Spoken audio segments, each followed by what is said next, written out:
বালকেরা, কার ভয়ে তোমরা পালাচ্ছিলে? ভালো হয়েছে হনুমান কাকা, আপনি এসেছেন। আমরা তো ভয় পেয়ে গিয়েছিলাম।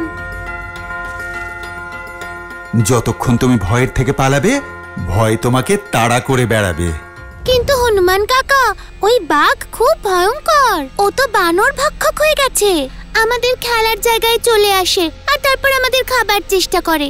কুমার অঙ্গদ, তুমি হলে কিষ্কিন্ধার ভবিষ্যৎ। তোমার বন্ধুদের রক্ষা করার পরিবর্তে যদি তুমি ভয় পেয়ে পালাও, তাহলে তুমি কি দৃষ্টান্ত দেবে এই জগৎকে? কিন্তু আমরা ওর সম্মুখীন হব কি করে? ও বিরাট বড় আর আমরা ছোট্ট ছোট্ট বানর। পুত্র অঙ্গদ, মৌমাছিরাও তো নিতান্তই ছোট্ট, কিন্তু কেউ তাদের সাথে শত্রুতা করে না। কারণ আসল সত্য হলো শরীরে নয়, শক্তি থাকে মস্তিষ্কে। আর তাছাড়া তোমার কাছে আরো একটা শক্তি আছে, সাংগঠনিক শক্তি। তোমরা অবশ্যই ছোট, কিন্তু সংখ্যায় তোমরা অনেক। আর বাঘ তো বেচারা একলা। যদি তোমরা একসাথে তার মুখোমুখি হও, তাহলে বাঘ কেন, বড় বড় রাক্ষসেরাও পরাজয় স্বীকার করে নেবে তোমাদের সামনে। কিন্তু কি করে? যখন শক্তি কম থাকে, তখন বুদ্ধি আর একতাই কাজে আসে। চলো একটা বুদ্ধি খাটানো যাক। বজরংবলী হনুমানের জয়! বজরংবলী হনুমানের জয়! বজরংবলী হনুমানের জয়! এক একজন বানর এক একটি গাছে থাকবে আর নজর রাখবে যে বাঘ কোন পথ দিয়ে চলেছে। যে বানরের সামনে দিয়ে বাঘটি যাবে, সেই বানর চিৎকার করে অন্যদের সংকেত দেবে সচেতন করবার জন্য। শুধু সচেতন করলেই হবে না, কোনো শব্দ না করে বাঘকে অনুসরণ করতে হবে, অর্থাৎ ওর পিছু নিতে হবে। কিন্তু চিৎকার থামালে চলবে না। প্রথমে একজন চিৎকার করবে, তারপর দ্বিতীয় জন, তারপর তৃতীয় জন, আর তারপর প্রত্যেকে নিজের চিৎকার অপরের চিৎকারের সঙ্গে তাল মিলিয়ে করবে। তারপর যখন বাঘ কোনো ফাঁকা জায়গায় এসে পড়বে, সবাই একসাথে চিৎকার করবে আর তারপর লাফিয়ে তার সামনে গিয়ে দাঁড়াবে। বাঘ গর্জন করে উঠবে,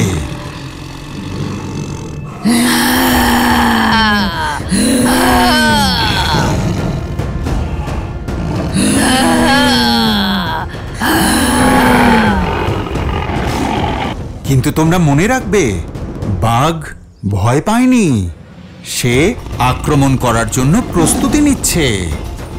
যদিও আক্রমণ করে, তাহলে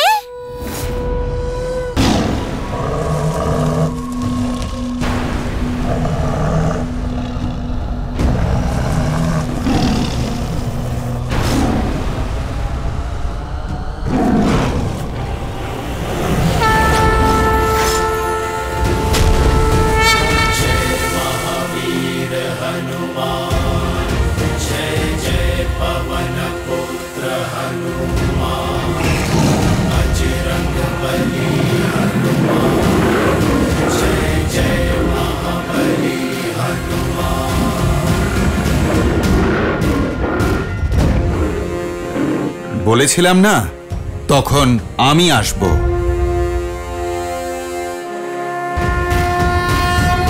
जय हनुमान ज्ञान गुण सागर, जय कपीस तिहु लोक उजागर, रामदूत अतुलित बल धामा, अंजनी पुत्र पवन सुत नामा, राम दुआरे तुम रखवारे, होत न आज्ञा बिनु पैसारे, आपन तेज समारो आपे, तीनों लोक हाथ कै कापे।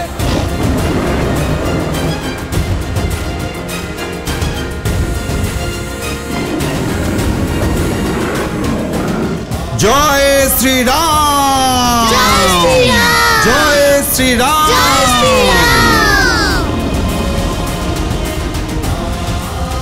জয় শ্রীরাম! জয় শ্রীরাম!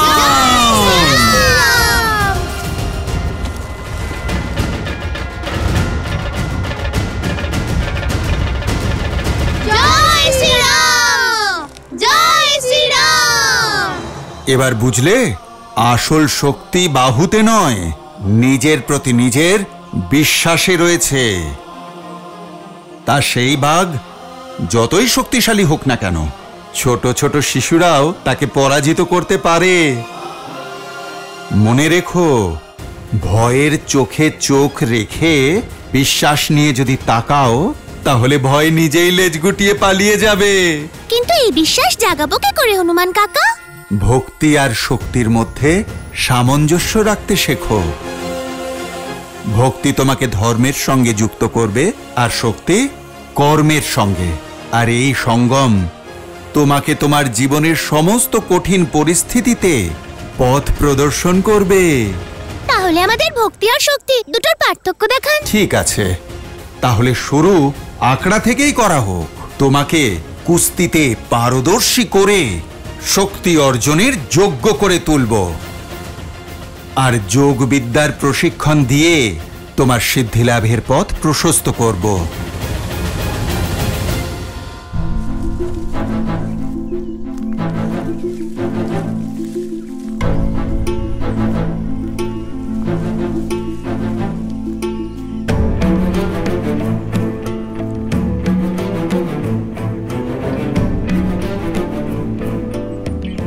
মানচিত্র অনুযায়ী পথ তো এটাই, কিন্তু এখানে তো নদী রয়েছে।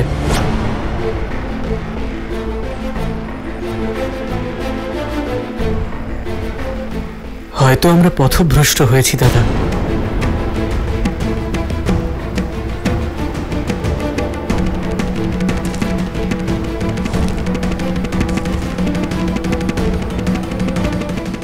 না লক্ষণ, এতক্ষণ আমরা ঋষি ভরদ্বাজের প্রদান করা মানচিত্র অনুযায়ী এসেছি, অর্থাৎ দণ্ডকারণ্যের পথ সামনেই হওয়া উচিত। কিন্তু এখানে তো নদী রয়েছে দাদা। হয়তো ঋষি ভরদ্বাজের মানচিত্র বানাতে গিয়ে কোনো ত্রুটি হয়েছে। না লক্ষণ, ঋষি ভরদ্বাজ অত্যন্ত জ্ঞানী এবং অভিজ্ঞ। উনি এখানে অনেক সময় কাটিয়েছেন। ওনার জ্ঞানকে সন্দেহ করা উচিত হবে না। পথ আমাদের সামনেই আছে লক্ষণ, হয়তো আমরাই তা দেখতে পাচ্ছি না।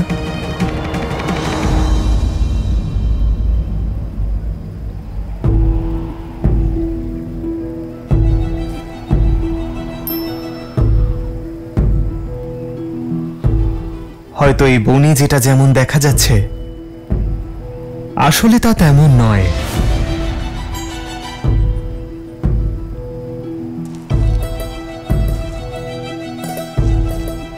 সাবধানে দাদা, দেখে নদী গভীর বলে মনে হচ্ছে।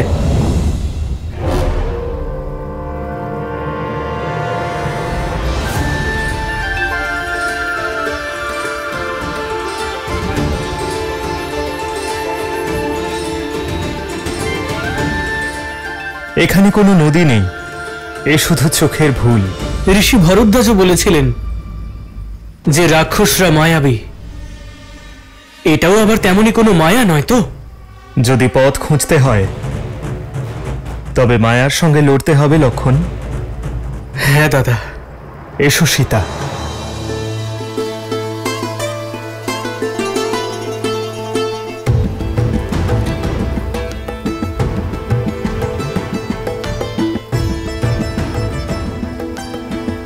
এসো লক্ষণ।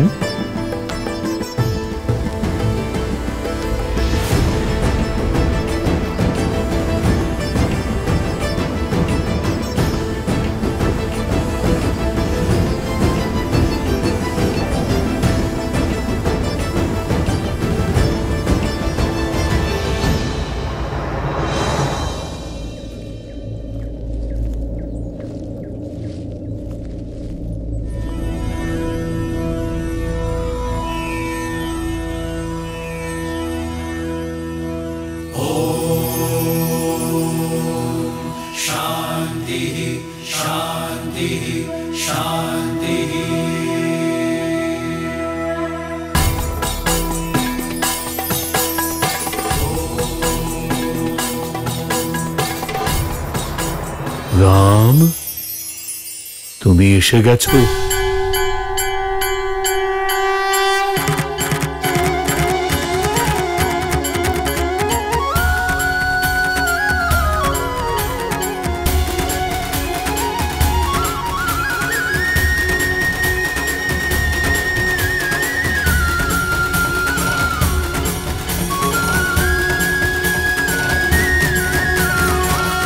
আপনি আমাকে চেনেন ঋষিবর? হ্যাঁ রাম, তোমার মতো পুরুষোত্তমী আমার দ্বারা রচিত এই ব্রহ্মজাল ভেদ করে অত্রিমুনির আশ্রমে প্রবেশ করতে পারে। ঋষি অত্রি, ভাগ্যবান তো আমরা, যার তপস্যা এবং তেজের বিষয় কেবল শুনেছি, আজ তার দর্শনও পেয়েছি। প্রণাম ঋষিবর। যশস্বী ভব, তোমার শৌর্য অক্ষুণ্ণ থাক, সৌভাগ্যশালী ভব। ঋষিবর, আমাদের আগমনে যদি আপনার তপস্যা ভঙ্গ হয়ে থাকে তাহলে মার্জনা করবেন। না রাম, তোমার আসবার প্রতীক্ষাই তো এই তপস্যা ছিল, আর তুমি এসে গিয়েছ, তপস্যাও পূর্ণ হয়েছে। আমাদের এখানে আসার জন্য? হ্যাঁ, ওই রাক্ষসদের বিনাশ করতে, যাদের প্রবেশ আটকাবার জন্য আমি আমার আশ্রমের চতুর্দিকে দৃষ্টিভ্রম উৎপন্ন করেছিলাম। এবার তুমি এসে গেছো, এর আর কোনো প্রয়োজন নেই। ছোট থেকে আপনার কাহিনী আর মাতা অনুসুয়ার তপস্যার কথা শুনেছি, আজ দর্শন পেলাম। মাতা অনুসুয়ার দর্শনেরও ইচ্ছে ছিল আমার। কোথায় উনি?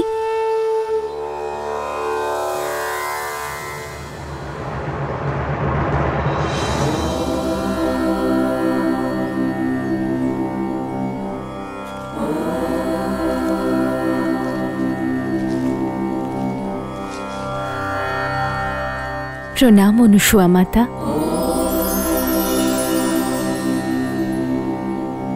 রাম ও লক্ষণের প্রণামও গ্রহণ করুন মাতা। আশীর্বাদ চাওয়ার পূর্বে আমার একটা প্রশ্নের উত্তর দাও রাম। এটা দণ্ডক বন, এখানে শুধুমাত্র দুরাচারী রাক্ষসদের বাস, এখানে কোমল নারীদের কোনো স্থান নেই। তাহলে তুমি এখানে তোমার এই কোমল স্ত্রীকে আনার ভুল কি করে করতে পারো? এই স্থান সুরক্ষিত নয় রাম। ক্ষমা করবেন মাতা, আমি অসুরক্ষিত নই। যেমন আপনার কাছে আপনার সুরক্ষার জন্য আপনার তপস্যার তাপ আছে, ঠিক তেমন আমার কাছে আমার স্বামী আছেন, আমার শ্রীরামের কবচ, ভ্রাতা লক্ষণের সুরক্ষা। যেভাবে আপনি এই বনে আপনার পতিব্রতা ধর্মের জোরে আছেন, নিজের স্বামীর সঙ্গিনী হয়ে আছেন, তা থেকেই প্রেরণা নিয়ে এই সীতাও আপনারই মতো নিজের স্বামীর যাত্রায় তার সঙ্গিনী হবে। ঋষি ভরদ্বাজের আদেশে পীড়িত ঋষিদের উদ্ধার করতে আমরা দণ্ডকারণ্যের দিকে এগিয়ে যাচ্ছি। হয়তো এটাই আমাদের বনবাসের জন্য নিয়তির উদ্দেশ্য। ঋষিবর, এসবের মাঝে আপনার দর্শন আমাদের কাছে আশীর্বাদ স্বরূপ। আমরা আশা করছি যে এর পরের পরিস্থিতি, সমস্যা এবং তার নিবারণ করতে আপনি আমাদের পথ দেখাবেন। দণ্ডকারণ্য? কি হয়েছে ঋষিবর? আপনাকে এত চিন্তিত দেখাচ্ছে কেন? দণ্ডকারণ্য কোনো সামান্য বন নয়, সহস্র মায়াবী রাক্ষসদের নিবাস সেখানে।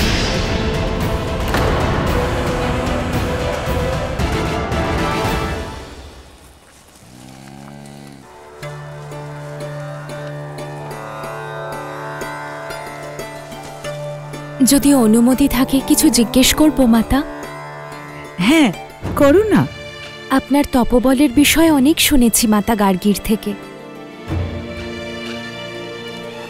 কি শুনেছ?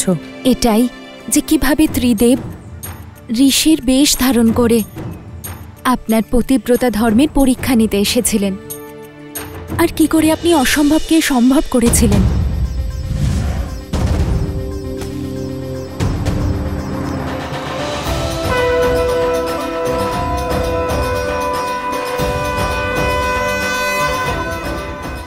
ব্রাহ্মণদের সেবা করা তো গৃহস্থদের ধর্ম। আমি চেষ্টা করেছি আপনাদের আপ্যায়নে যেন কোনো ত্রুটি না থাকে। ভোজন গ্রহণ করুন।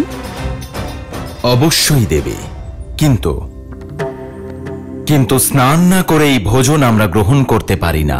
এই আশ্রমের জলাশয়ে আমি এক্ষুনি আপনাদের স্নানের ব্যবস্থা করছি। দাঁড়ান দেবে। ধর্ম বলে অতিথির ইচ্ছেকে তাদের ইচ্ছে অনুসারেই পূরণ করা উচিত। আমার বলার অর্থ এটাই যে যদি আপনি স্বয়ং আপনার হাতে আমাদের স্নান করিয়ে দেন, তখনই আমরা এই ভোজন গ্রহণ করব।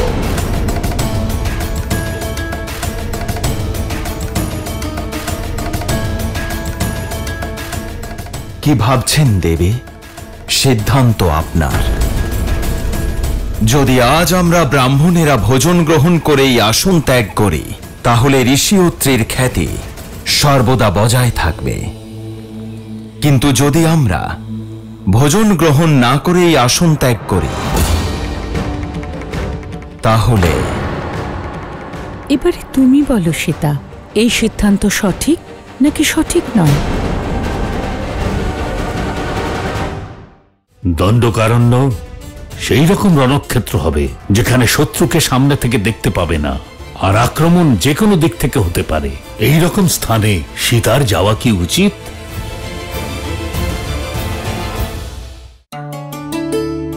পরিস্থিতি কঠিন অবশ্যই ছিল যে সংসারে এক নারীর পরিচয় তার রূপ আর যৌবন হয়, সেখানে আপনি আপনার বুদ্ধিমত্তা দিয়ে নারীদের কাছে নিদর্শন হয়েছেন। একদিকে ছিল পতিব্রতা ধর্ম আর অন্যদিকে অতিথি ধর্ম। এক ধর্ম পালন করলে অন্যটা বিঘ্নিত হতো।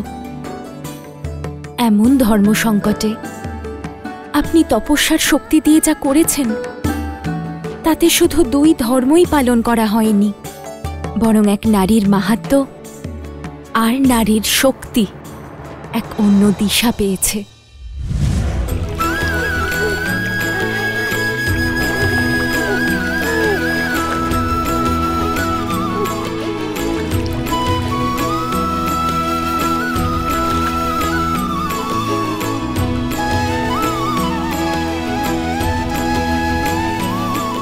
আপনাদের স্নান হয়ে গেছে।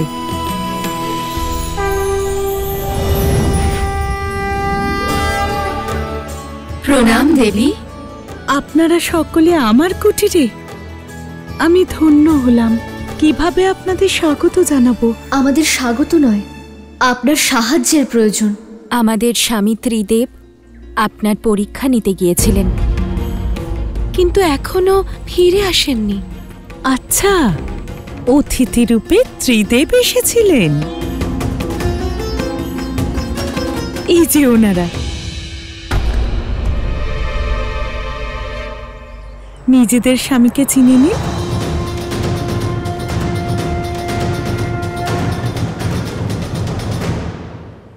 ওনারা শিশু?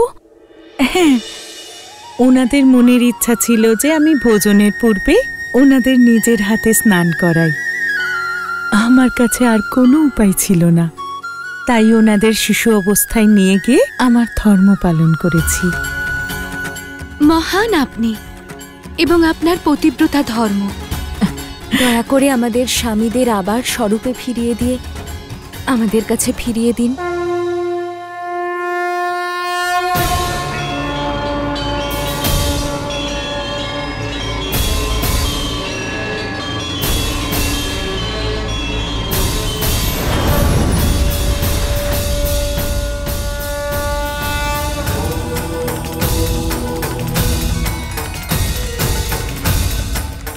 দেবী অনসূয়া, সংসারে যখনই পতিব্রতা ধর্মের কথা হবে, তখনই আপনার উল্লেখ অবশ্যই হবে। ধন্য আপনার তপস্যা, আপনার ক্ষমতা আর আপনার ধর্ম। আর ধন্য আমরা মাতা, যে আমরা যারা জন্ম নিইনি তারাও আপনার মতো মাতার স্নেহ পেলাম।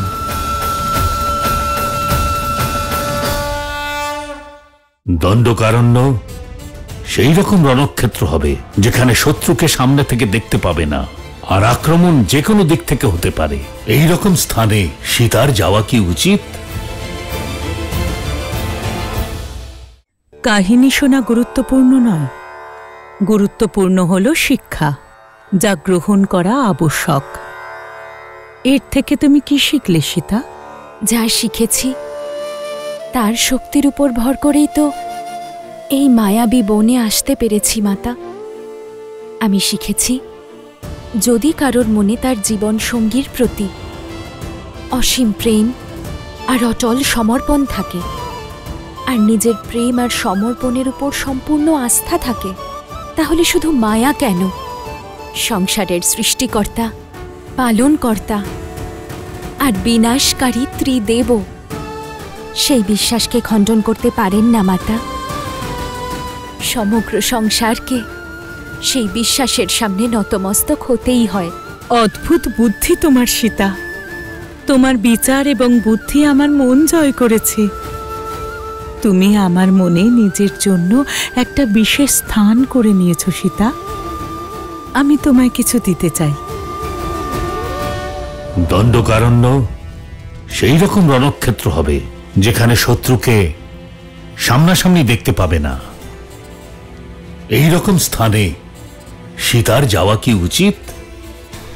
যেখানে রাবণের সৎ ভাই খড় দূষণ ছাড়াও অকম্পন, তৃষ্ণা, বিরাদ আর কমণ্ড এইসব মায়াবী রাক্ষসীরা আছে। এবার তুমিই বলো, এই রকম স্থানে একজন স্ত্রীর থাকা কি উচিত?